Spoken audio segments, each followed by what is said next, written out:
Hi everyone, my name is Aliyes Dell, and this is Lv.1 Christian Podcast. This is the first episode of this new podcast series I'm starting, where I'm going to be documenting my travel and journal through the book, the Holy Bible. I have a couple different versions here, and obviously everyone has their own unique story and path and how they choose to read and live the life. And this is going to be documentation, I guess, at the very least, for how I'm going to be doing it. I've always had an interest in creating content online using cameras and microphones and sharing things I care about with people that I know and love. And this is how I can do that starting again. We are going to get into reading a little bit here, but I want to start this first episode just by talking a little bit, introducing myself if we haven't met yet, and telling you where I came from and why I'm here. And then we're going to actually start with Matthew 13 today. And I'll get into why we're doing that first. So just take a step back, take a breath. If you have something to drink, do it. I don't know how long this is going to be, but we'll see. All right, so my name is Aliyes Dell. I am 26 years old. I'll turn 27 next month. And I have been non-religious at best and atheist at worst. I've never put a label on it because I never cared enough. I've always been familiar with religion, its existence, some of the messages, but nothing deeper than the surface because, again, I didn't care. I've been in and out of the church. I've been in and around Christians my whole life. I'm actually married to one, my wife. She's been one her whole life, and we've been together for about 7 years, coming up on 8 this year. And it's just been around, but it's never been something I've been interested in or believed in or cared for. Anytime the topic approached, I would take the shortest route out of that conversation. So anytime someone would ask me, do you know our Lord and Savior Jesus Christ? I would lie and say yes, because you can't convince a believer to believe more, but you can convince a non-believer to believe. At least that's how I saw it. And so I always took the shortest route to get out of that situation because I just was uncomfortable with it. And I think a lot of that does come from my upbringing, not particularly through like parents and stuff. There's one situation when I was about 12 or 13, I think, that really set the tone for what Christianity was and what it stood for. And I did not like it, so I opposed it and rejected it. And I never gave it an honest try. Like a true, honest try with an open heart and open mind, even with the expectation that it would work. I always had a foot out of the door, and anytime I ever had a slight interest in learning about Christianity, it wasn't so that I could accept it and become one or become a Christian. It was more so I can dissect it and prove Christians wrong. And you know, I'm not a pastor, a preacher, a teacher. I can't even counsel biblically because I'm a level 1 Christian, and I'll get into that a little bit later and how I'm excited about this path and progress and stuff. But let me finish my story. When I was about 12 or 13, I was taken to a state fair in Florida by a family friend who was basically my cousin, and we are at the age where we are allowed to go off on our own path and adventure the state fair and enjoy it how we like to. So me and him went off. He brought me to a mobile home. From what I remember, I don't have it vivid. It's just, it was a bad memory, so I blocked a lot of it out. And he brought me to this mobile home, small little room where this adult woman was. And he's like, hey, my friend here isn't saved. Can you help him? And the woman looked at me like with disgust. Again, from what I remember, I could be wrong. But she looked at me with like condescension. She looked down on me, and she had pity for me, and she's like, oh, like, you don't know Jesus? Like, you're going to hell and you're going to burn alive for eternity. Do you want to burn alive for eternity? And you don't ask a kid that and expect the answer yes. So again, I lied. I was like, no, obviously I don't want that. That sounds awful. So like, what do I do? And she's like, well, you have to accept Jesus in your heart right now, or else you will burn alive for the rest of your life. And I think that's where I got that bad habit of saying whatever could get me out of the topic at hand. And that one was rough. And then as soon as I said the words, I was like, yeah, I accept Jesus as my Lord and Savior. She was like, okay, cool, thanks, have a good day. And like that was it. So my earliest interpretation of Christianity specifically, but religion in total, was the Christians drag you to church, the adults yell at you and say you either accept God or you burn in hell. Those are the only two possible choices, and you have to decide right here, right now. And that's not a good way to represent the church, Christianity, God, any of it. I don't believe. And again, this is just my experience, my opinion. I don't know anything. I'm at the bottom of the of the Christianity level system, which I'll explain here in a second. But that was the earliest onset experience I had, and then my life went on. I never really cared about it again. I tried to avoid it, as I said. But then in 2014, I met my now wife through high school. We had our senior year together, and then we started working together for a few years. And by the time we stopped working together, we had already been living together and dating for a few years. I'm not going to get into details about that in this particular episode, but we've been together for 7 years, dated for 4, engaged for 2, and we've been married for 2 this November. And she's never like pushed religion or Christianity on me. I always saw her as one of the good Christians because of the way she acted. You know, your actions dictate who you are. And she never forced it. She never, just never forced it. And there's a lot of other things I could say, but she never forced it on me. She brought it up when she thought it was necessary. And I always respected her choice to believe in it. And I never thought I'd become a Christian, first of all, but here we are today. So that's kind of where I came from and where I've been the first 25 years, I guess. Just kind of being alive but not living. And a hobby of mine, my favorite type of music is hip hop or rap. My favorite type of music is hip hop and rap. So to emulate the artists that I looked up to for a while there, I would, go to YouTube and search for instrumental beats, and then I would just freestyle. I didn't write anything down. I just said whatever on the top of my head. And, I'm not good at it by any means, but I enjoy it. It's fun.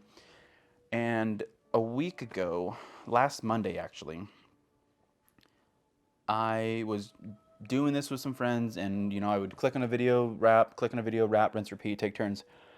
And normally I don't have a lot to say about stuff, so when I do this, whatever the title of the instrumental beat I was freestyling over kind of became the topic. And on this night, one song came. It was a Kendrick Lamar type beat. If you know anything about that or not, it doesn't really matter. And it was titled Glory. I was like, okay, glory. Glory can only mean one thing, God. So let me make a song about God. And I kind of went off. I didn't think. I just let it flow. And at one point, the song was not meant to be disrespectful, but more so like, one of the things I said in the song was, I want him to know me. I didn't feel like he knew me, and I didn't know him. And I also felt like, separate topic, that, sorry, let me close that up. I'm all over the place. This is my first time. I'm a little nervous and haven't made a video like this ever, but also I haven't made a podcast since like 2017 for anyone who's ever seen my old one, so appreciate you. The other thing, and then we'll get into the book,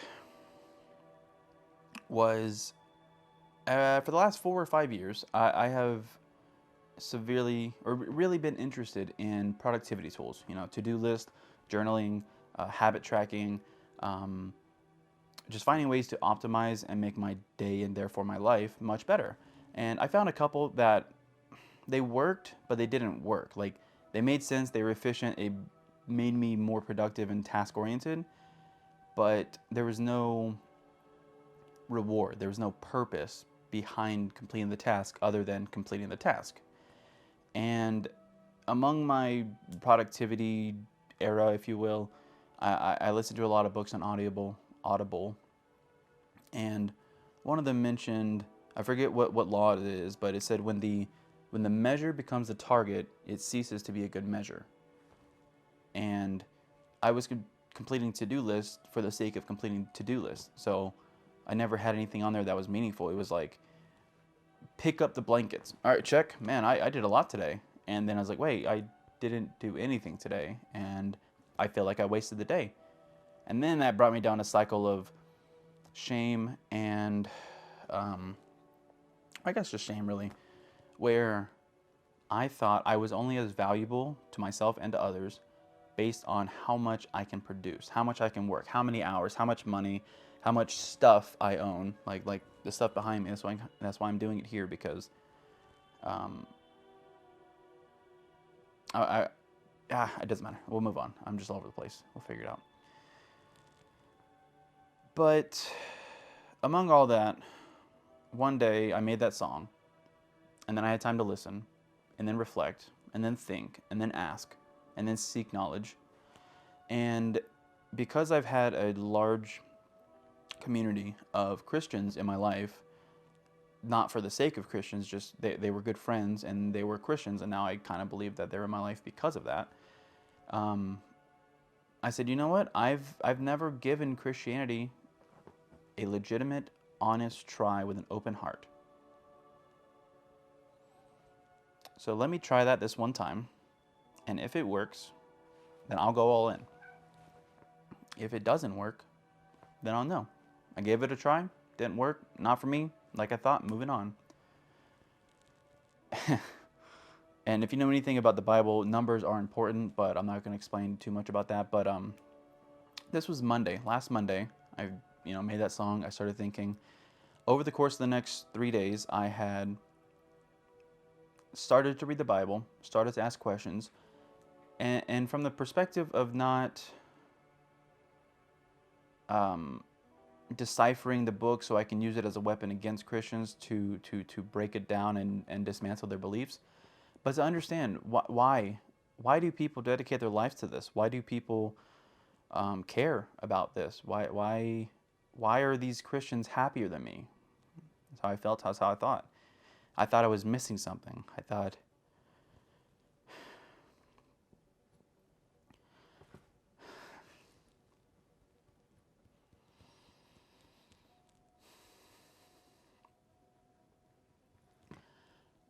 something was can't even say it. I thought something was broken in me. I thought something was broken in me, and that if it could be fixed, that I was alone, and that I had to be the one to do it, which is why I started going, headfirst into productivity. At one point I had 4 jobs, not full time, but 4. I was like, oh, I got 4 jobs. Like, I'm so busy. I'm so productive. I'm a good person. I'm doing all these things, and it felt useless. It felt meaningless. I was like, okay, well, maybe this is life. You just live through it. You do what you can to stay alive every day, and at the end of your life, you think, hey, like, what did I do? And I did think for a while there that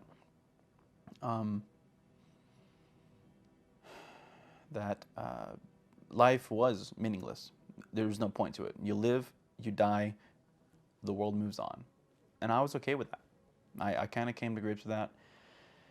And that kind of gave me a couple of excuses to make some bad habits, like buying material things that determine my value, not only to myself, but to those around me. And if people didn't value me, then I was worthless. And if I was worthless, I didn't matter. And you can see how that goes down, down, down, down, much worse. But through those 3 days of seeking, I found. And thankfully I had my wife and my good friend Jake, who actually officiated my wedding. So that's really cool. They kind of helped me understand more and say the phrase, which I couldn't repeat now. Thankfully my wife has it recorded, but I don't know if I'm going to share that. Basically, I looked deep down and I said, I want to change. I want to try something new. It works for these people. Maybe it'll work for me too. I was slightly optimistic enough to give it a chance. And I did it. I dove head first. I didn't think, I acted. And I have never cried so much in my life. But it was good tears. It was good. It's been great. And now that I'm seeking purpose in everything I do, from making this video to reading the book to cleaning my house to driving down the road, I can find purpose in anything. I can seek and then find. It turns out I've been doing it wrong the whole time. Up until now, I have always thought the world worked like this. Once I accomplish this task, once I accomplish this goal, once I get the thing, once I get the job, once I buy a car, once I get a house, once I acquire something, then I will be happy. Then I will be fulfilled. Then I can find my purpose. Then I can do anything. And it never worked once. Not more than for a day, I'd say. I have a lot of things in my life right now, like in this corner, thousands of dollars I spent over a couple years, that now symbolism is literally behind me. I could sell every single thing on here or give it away and not care about it because it doesn't matter anymore. I didn't think I'd go this far off on this, but that's me. That's where I've been. That's why I'm here. I realized I have a gift of understanding technology and social media that not everyone does. I have an interest in making content and sharing content because let's just jump in for a second. Because I have a verse that actually has helped me a lot. And there's twofold. In Matthew 13, and I'm going to read the whole thing here in a second, and then we'll talk about it. I just wanted to get that first part out of the way so you kind of know who I am, why I'm here, and what I have to offer. You know, I don't have the answers. I'm actually looking for them. So whether you're in my life or you're not, whether you're a believer or not, if you found this channel, I think that was for a purpose. You found this video, whether someone shared it with you, they were thinking about you, it was on your algorithm, or maybe you searched it up. Whatever the reason, you're here. I'm glad you're here. And the two verses that really mean a lot to me in Matthew 13, that's kind of why I wanted to start this, among other reasons. Let me find it real quick. Looks like I can't find it. If I find it later, I'll bring it up. But basically, it says, the harvest is plentiful, but the laborers are few. And in my opinion, again, prefacing it with that, in my opinion, the Word of God is a way for us to understand how to be better than our past self. And it's more so for your mind and your heart to understand and see things differently. But that's not enough. You need your body to be actionable. Your thoughts and your actions are different. I could think, I want to crash into that building with my car. But if I don't, then people won't think I'm wild or crazy, you know? I found a way to discern my thoughts and my actions, and the thoughts are the first thing that come through my mind, but my body decides what I act on. So reading and thinking like a Christian isn't enough, for me at least. I need to walk the path, take the steps day after day, remind myself of everything, and kind of go from there. And I do apologize if this is kind of all over the place. None of this was pre-planned, at least like the topics and the words I was going to say. But I think that's what makes this authentic and genuine. I've never cried on a YouTube video before. So, you know, hopefully that resonates with you a little bit. But I think that's everything I have to say about myself and how I got here. If you heard anything I say, anything I said, if you feel like if you feel like I just described you, which doesn't sound possible because I thought I was unique in that aspect. But if that sounds like I described you, I would suggest, not advise, suggest, try it. I'm not saying Christianity is what you need. I can't say that. It's something that I'm trying, and it has worked tenfold for me, 100-fold, 100,000-fold, if you will. The harvest is plentiful, but the laborers are few. So I'm going to be doing this for two reasons. One, building a community of people is, I think, good in any aspect, especially biblically, Christianity-wise. And also, a lot of my life, I have been a talker, not a walker. I talk the talk, not walk the walk, essentially. I say, I'm going to start a business. I'm gonna do weddings. I'm gonna get a bike. I'm going to get in better shape. I'm going to have my house spotless all the time. Not a single one of those things has come true. That's not entirely true. But not all of them have become true. Just because you say you're going to do something and you think you want to do it, unless you take the actionable steps to do it, you'll never know. It's like, imagine you're at a swimming pool and you see everybody going off the diving board in the deep end. They're all laughing, smiling, having fun.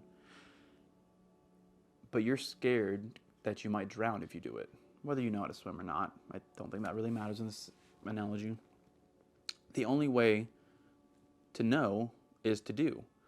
So I encourage you, if you think you're ready, get on the diving board, jump as high as you can, and go as deep as you can. Because in Matthew 13, verse 44, the kingdom of heaven is like a treasure in a field, which a man found and covered up. Then in his joy, he goes and sells all that he has and buys that field. And to me, that's kind of like, that's where I stand. That's the one, that particular verse is really, I think, what made me hit record, start talking, do this, start. And I don't know where this is going to take me. This could be the only one I ever do, and that would be enough. But I really hope and pray that I can continue this for years to come. Not only for myself, but for anyone else who feels like they're alone and they don't have someone with them, and everything else that I described. I'm not the example of anyone my age or in my demographic or anything. I am just me. This is me and my story. This is how I can hold myself accountable and hopefully help others. So with all that being said, let's go and just read Matthew 13, start to finish. We'll talk a little bit about it, and then we'll wrap up, and I think that'll be it for this episode. So give me 1 second. All right, so we are back. Today we're going to be reading Matthew 13, just straight through. I'm going to be using my study Bible for this portion because I'm the type of person who likes knowing context, the who, what, why, where, and when. And the more I understand, the more I understand, I'm using the English Standard Version for both of these, the smaller one. I like bringing that one with me when I'm going to church or if I am reading a chapter for the first time. So that's why it's very important, because I've never read the book. And that one allows me to read it for what it is, think about what it means, and then later on seek the knowledge and the context through the study Bible. So if you're interested, I plan on making a video soon, I don't know when, soon, on how I, as a new believer, new Christian, level 1 Christian, I forgot to say that too, how I'm reading the Bible, how I am understanding it to the best of my ability. I know I said this before, last thing, and then we'll start. The name, Level 1 Christian. I have been a video game player, computer game consoles, mobile games, and video games of any kind, doesn't matter really. I've also watched anime, and read manga and read comic books, and like I'm a huge fan of Marvel, as you can kind of tell behind me. And I don't know if this is true or not. I'm just thinking of it for the first time. I think I may have been using those things as false idols to a degree. Like I could read manga or comic books and almost cite things as if a Christian was citing verses. So you'd be like Matthew 13:12. I'd be like, oh yeah, Jujutsu Kaisen book 16 is where season 2 ends and where, the next one starts, and just stuff like that. So I've been a huge nerd in that aspect, and I think a lot of that culture can be translated to the Bible in almost a gamified way. So I'm kind of gamifying God, but not in a disrespectful or fake way. Like, I'm assigning myself points that I can redeem for a reward at the end of the week. So, just for example, if I read the Bible one chapter a day, every day of the week, successfully without breaking that streak, then on Sunday after church, I can go buy a pack of Magic the Gathering. Or if anything like that. Sorry, I can't think. I haven't written it down much more than that. But basically, the levels in my system that I'm kind of creating as I go, the levels don't determine how good of a Christian or like how knowledgeable or powerful or anything. It's more so a measurement of the distance you've walked on the path. So if you're interested in joining me along this level 1 Christianity journey, let me know in the comments down below. What level are you in terms of years? How many years have you been walking with Jesus? How many years have you been a Christian? And be as honest as you can. If you've never faltered, maybe you're 16 years. If you've taken a break and gone back, you decide. Do you want to say that you've been a Christian for 5 years or 7 and you took 2 years off? Like, the kind of point is just represent it in the way you want to. And in video games, usually as you level up, you acquire new skills, you unlock new places, and you can defeat bigger bosses, depending on the type of game you're playing. If you're playing Call of Duty, then you level up, you get new weapons. Cool. I've never played a Souls-like game like Elden Ring or Dark Souls or Bloodborne or stuff like that. But from my understanding of other people playing it, that's kind of the most realistic way. You explore the open world, you seek power through knowledge and artifacts and equipment and stuff like that. And just as you level up, the game becomes easier and easier and more rewarding also. So think of it in that aspect, and I think your daily life becomes manageable. It's not, oh, I have to read the Bible in 1 year and otherwise I'm a bad Christian. I'm just reading as fast as I can understand. And for me, that's going to be a super slow process. Not because I can't understand, but because I started in Matthew. I'm on 13 now. It's been about a week or so.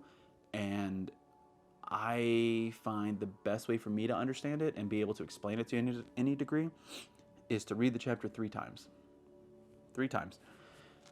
The first time, by myself with the original text, no study Bible, so no context, just read it for what it is, ask questions, summarize. Then I'll reread it in the study Bible to gain that context. And then the third time is on camera, I guess, or with a friend or family member or someone like that. So I think that's enough talking. I'm a level 1 Christian. My name's Aliyes, and I'm starting in the book of Matthew. Let's get started before I keep talking. Thank you for being here so far. All right, so English Standard Version, Matthew 13, the parable of the sower or sower. I can't pronounce it right. That same day Jesus went out of the house and sat beside the sea, and great crowds gathered around him, so that he got into a boat and sat down, and the whole crowd stood on the beach. And when he told them many things in parables, saying, a sower went out to sow, or a sower went out to sow. And as he sowed, some seeds fell along the path, and the birds came and devoured them. Other seeds fell on rocky ground, where they did not have much soil, and immediately they sprang up, since they had no depth of soil. But when the sun rose, they were scorched. And since they had no root, they withered away. Other seeds fell among thorns, and the thorns grew up and choked them. Other seeds fell on good soil and produced grain, some 100-fold, some 60, some 30. He who has ears, let him hear. And then, well, I'm just going to keep going because otherwise I'll get stopped up. So we're going to read it all and then go back and kind of talk about what stood out to me and go from there. The purpose of the parables. Then the disciples came and said to him, "Why do you speak to them in parables?" And he answered them, "To you it has been given to know the secrets of the kingdom of heaven, but to them it has not been given. For to the one who has, more will be given, and he will have an abundance. But from the one who has not, even what he has will be taken away. This is why I speak to them in parables, because seeing they do not see, and hearing they do not hear, nor do they understand. Indeed, in their case, the prophecy of Isaiah is fulfilled that says, 'You will indeed hear but never understand, and you will indeed see but never perceive. For this people's heart has grown dull, and with their ears they can barely hear, and their eyes they have closed, lest they should see with their eyes, and hear with their ears, and understand with their heart, and turn, and I would heal them. But blessed are your eyes, for they see, and for your ears.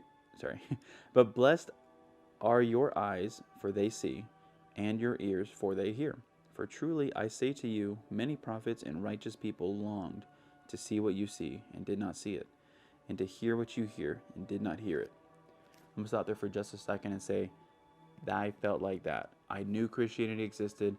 I knew it worked for people, but I did not understand. I didn't see, I didn't hear until I opened my heart and tried it. So, the parable of the sower explained. Hear then the parable of the sower. When anyone hears the word of the kingdom and does not understand it, the evil one comes and snatches away what has been sown in his heart. This is what was sown along the path. And as for what was sown on rocky ground, this is the one who hears the word and immediately receives it with joy, yet has no root in himself, but endures it for a while. And when tribulation or persecution arises on account of the word, immediately he falls away. As for what was sown among thorns, this is the one who hears the word, but the cares of the world and the deceitfulness of riches choke the word, and it proves unfruitful. I was a thorn. Now I'm the next one. As for what was sown on good soil, this is the one who hears the word and understands it. He indeed bears fruit and yields, in one case 100-fold, in another 60, and in another 30. The parable of the weeds. He put another parable before them, saying, "The kingdom of heaven may be compared to a man who sowed good seed in his field. But while his men were sleeping, his enemy came and sowed weeds among the wheat and went away. So when the plants came up and bore grain, then the weed appeared also. And the servants of the master of the house came and said to him, 'Master, did you not sow good seed in your field? How then does it have weeds?' He said to them, 'An enemy has done this.' So the servants said to him, 'Then do you want us to go and gather them?' But he said, 'No, lest in gathering the weeds you root up the wheat along with them. Let both grow together until the harvest, and at the harvest time I will tell the reapers, gather the weeds first and bind them in bundles to be burned, but gather the wheat into my barn.'" The next one, the mustard seed and the leaven. He put another parable before them, saying, "The kingdom of heaven is like a grain of mustard seed that a man took and sowed in his field. It is the smallest of all seeds, but when it has grown, it is larger than all the garden plants, and becomes a tree, so that the birds of the air come and make nest in its branches." He told them another parable. "The kingdom of heaven is like leaven that a woman took and hid in 3 measures of flour, till it was all leavened." That one I had to look for reference because I didn't know what any of that meant. And the study Bible helps in that aspect because like a lot of the terminology, it isn't modern, but it wasn't meant to be modern, I guess. So like, just for a quick example, in the study Bible, it says that a sower or a sower, however you pronounce that word, is basically a farmer. And a fold again, in my understanding, correct me if I'm wrong, is when you look at a farm and there's like really long lanes of plants and vegetables and stuff, that is called a fold. So imagine like 100-fold. Again, that's my understanding. If I'm wrong, I'm only seeking the answers from the book, not from people. But I will now. Okay. Prophecy and parables. All these things Jesus said to the crowds in parables. Indeed, he said nothing to them without a parable. This was to fulfill what was spoken by the prophet. I will open my mouth in parables. I will utter what has been hidden since the foundation of the world. The parables of the weeds explained. Then he left the crowds and went into the house, and the disciples came to him, saying, Explain to us the parable of the weeds of the field. He answered, The one who sows the good seed is the Son of Man. The field is the world, and the good seed is the sons of the kingdom. The weeds are the sons of the evil one, and the enemy who sowed them is the devil. The harvest is the end of the age, and the reapers are angels. Just as the weeds are gathered and burned with fire, so will be at the end of the age. The Son of Man will send his angels, and they will gather out of his kingdom all causes of sin and all lawbreakers, and throw them into the fiery furnace. In that place there will be weeping and gashing of teeth, or gnashing of teeth, one of the two. Then the righteous will shine like the sun in the kingdom of their Father who has ears. Then the righteous will shine like the sun in the kingdom of their Father. He who has ears, let him hear. And then my favorite one I already said, parable of the hidden treasure. The kingdom of heaven is like a treasure hidden in a field, which a man found and covered up. Then in his joy, he goes and sells all that he has and buys that field. The next couple ones are kind of the same thing, just different analogies. So the parable of the pearl of great value. Again, the kingdom of heaven is like a merchant in search of fine pearls, who on finding one pearl of great value went and sold all that he had and bought it. The parable of the net. Again, the kingdom of heaven is like a net that was thrown into the sea and gathered fish of every kind.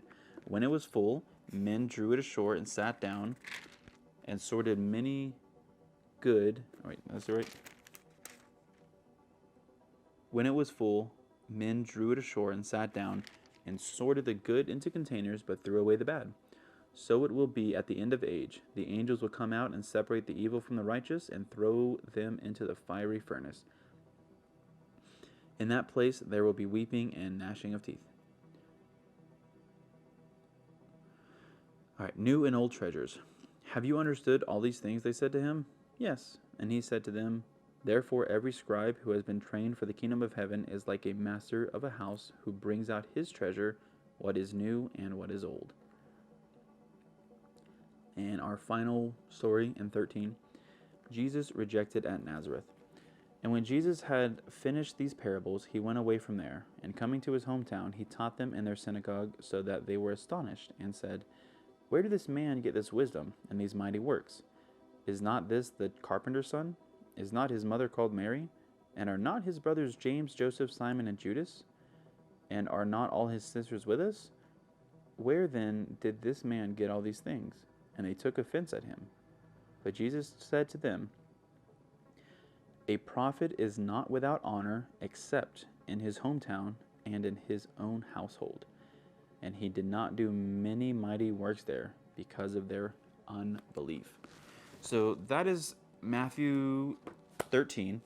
Got a couple stories here. And full transparency, I've already read Matthew 13 5 times, and I've written extensively about it. So this particular one, I do feel like I have a decent understanding about it. And real quick, the way I'm kind of going about this is I'll read it, I'll ask questions, I'll summarize the stories in the chapter, and then when I reread it in the study Bible, I will read the context at the bottom of the page to give me better understanding in terms of like terminologies or straight up what he meant. Like there's a couple in here, 13 alone, that I was like, what does that even mean? I don't know what any of that means. So Looks like we have about 15 minutes left in this recording, so let's see how far we can get through this, and then I think we'll be done. All right.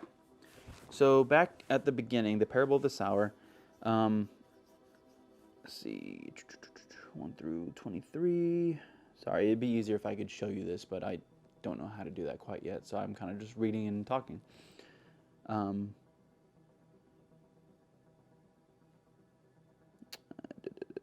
Okay, so here we go. In 13, verses 1 through 2, that same day Jesus went out of the house and sat beside the sea, and the great crowds gathered around him, so that he got into a boat and sat down, and the whole crowd stood on the beach. When they say when he says sat beside the sea, they were talking about the Sea of Galilee. Sitting was the typical position for teachers. Local tradition locates this discourse at the cove. Is that cove or cave? Oh, yeah. At the Cove of Parables, a natural horseshoe-shaped amphitheater whose environmental acoustics could have carried Jesus' voice over 300 feet from the boat to crowds of hundreds on the shore.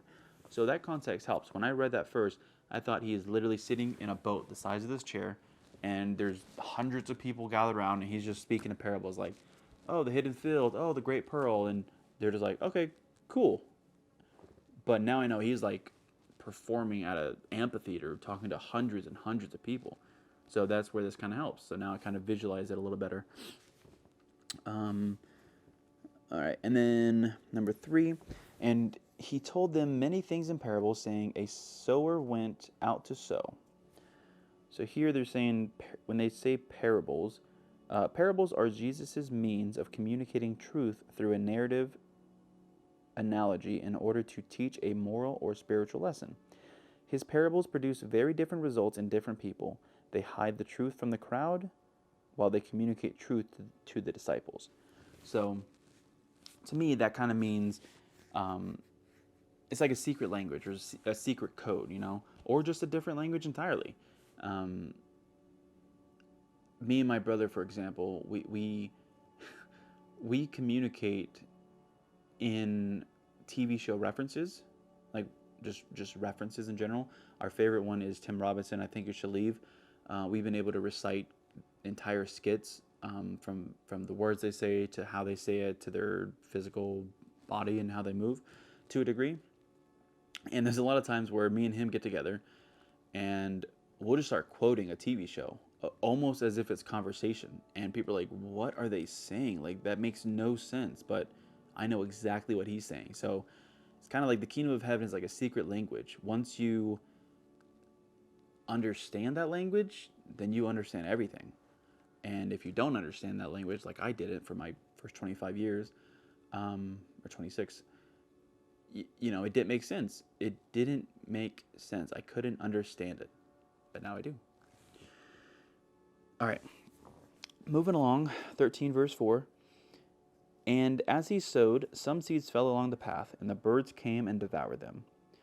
Other seeds fell along rocky ground, where they did not have much soil, and immediately they sprang up, since they had no depth of soil. But when the sun rose, they were scorched. And since they had no root, they withered away. So this one, when they're talking about seeds falling along the path, as seed was scattered in all direction while the farmer walked up and down the field, some would fall accidentally on hard paths that surrounded the field. When they say rocky ground, they mean the terrain in Palestine was uneven and rocky, covered by a thin layer of soil. Did I forget one? Oh, my bad, one more. And so number 7, other seeds fell among the thorns, and the thorns grew up and choked them. So when they say thorns, they mean competing for nutrients from the soil. Weeds choke out the good plants, which are then unable to reach maturity and bear fruit.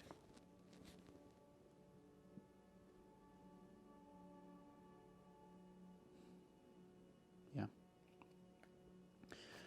All right. Number 8. Other seeds fell on good soil and produced grain, some 100-fold, some 60, some 30. He who has ears, let him hear. When they're talking about 100-fold, 60, and 30, it says typical agricultural yields ranged from about 5 to 15-fold, with a tenfold return considered a good crop, though some historical reports tell of extraordinary yields up to 100. Excuse me. And I can't really show it on camera here, but as I'm reading it, it kind of references the chapter and the verses you're currently reading, but then it also will give you kind of additional context. Like, for example, here it says, though some historical reports tell of extraordinary yields up to 100-fold, and it gives you a direct quote, or not quote, but like references. Like if you go to Genesis 26:12, you can gain additional context. I'm kind of trying not to flip back and forth between the book because I kind of want to read it from the book of Matthew onward and then back from the Old Testament. I don't know if that's like the best way or the right way to do it, but it made the most sense for me, and unless I find another way, that's how I'll continue, and it's working. I'm understanding a lot, and I like it. Okay, so then that's kind of everything about the weeds so far until we get to the second part of it. And now we're going back to the purpose of the parables. Let's see. This is 10 through 11. Okay. Then the disciples came and said to him, "Why do you speak to them in parables?" And he answered them, To you it has been given to know the secrets of the kingdom of heaven, but to them it has not been given. All right, so the mysteries of how the kingdom of heaven would operate are revealed to the disciples, but withheld from the spiritually unresponsive crowd. In particular, these secrets of the kingdom of heaven explained its partial and preliminary manifestations in Jesus' day as it was breaking into the world in advance of its full and final appearing at the end of the age.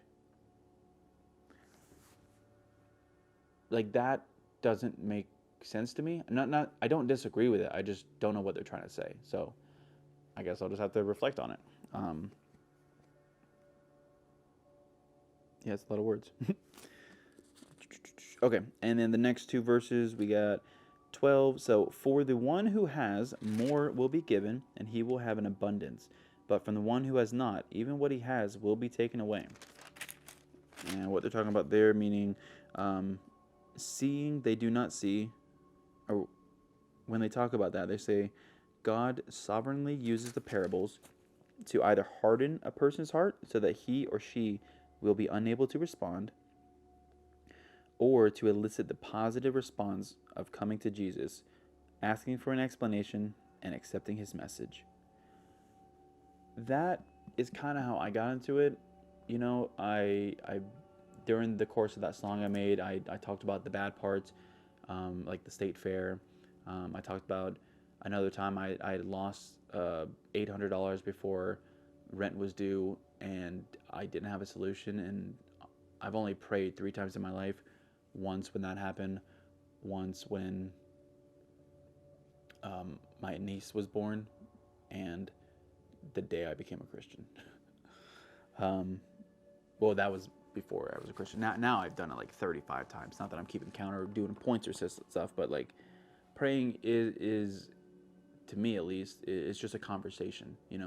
If I'm praying, that means I'm intentionally speaking to God and asking questions and seeking knowledge and advice and wisdom and all the stuff that comes with it. And if I showed this video to my former self even 2 weeks ago, let alone years ago, I would think I'm crazy. Like, wow, you really believe in all this? Like, that sounds like a bunch of mumbo jumbo. It's just words, but it's not. It's not anymore. Not to me. I can clearly see that, and I'll tell you this: I've only been a Christian for a week today, and I have not had a bad day since. Haven't had a bad day since. It's rained, things have gone bad or wrong or unplanned, or I guess that's it, not how I wanted it to, and the rest of the day was fine, so I considered it a good day.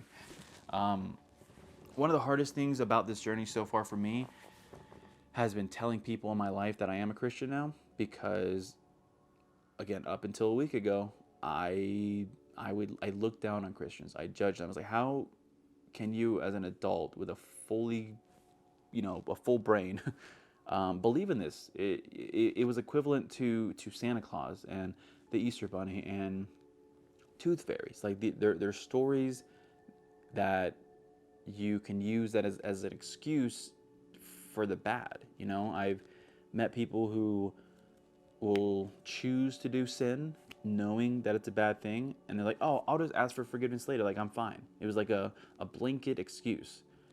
And that always set me off of it too. But now I pray about everything. I seek God in everything, from getting water to driving to making this video to what am I going to wear today. Like, it's everything.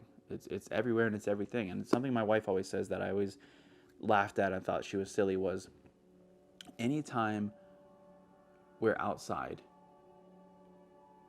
and she's able to look around, like if we're on a trip or there's a pretty sight or a sunset or a sunrise or a cloud or just anything outside in nature, she attributes to God.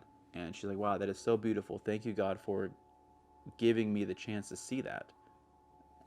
Like, my whole life, I was like, that's such a silly thing to do. That's such a waste of time. That just look, it's there. It's always been there. It always will be there.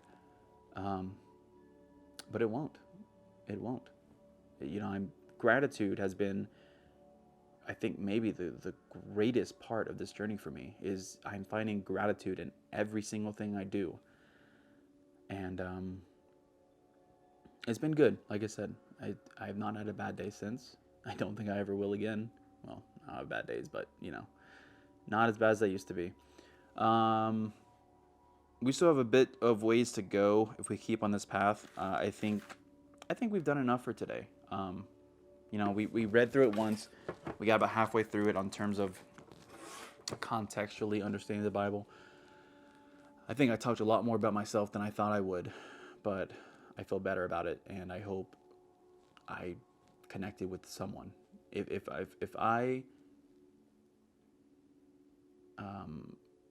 I spoke to any person watching this, even if it's just one, I think it's a successful video.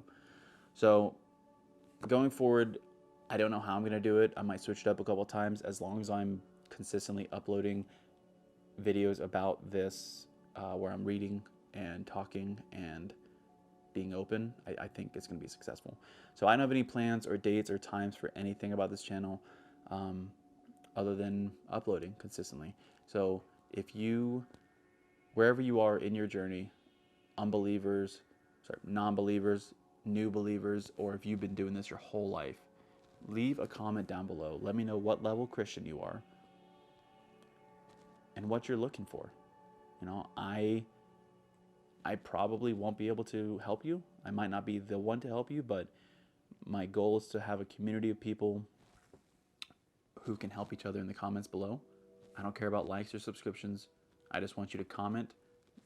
Tell us who you are. Or tell me why you think I'm wrong. You know, engagement. Ask questions. You know, seek answers. And whether you do it open-heartedly or not, if you seek, you will find. So that's going to be it for this first episode or first podcast or first video on the channel.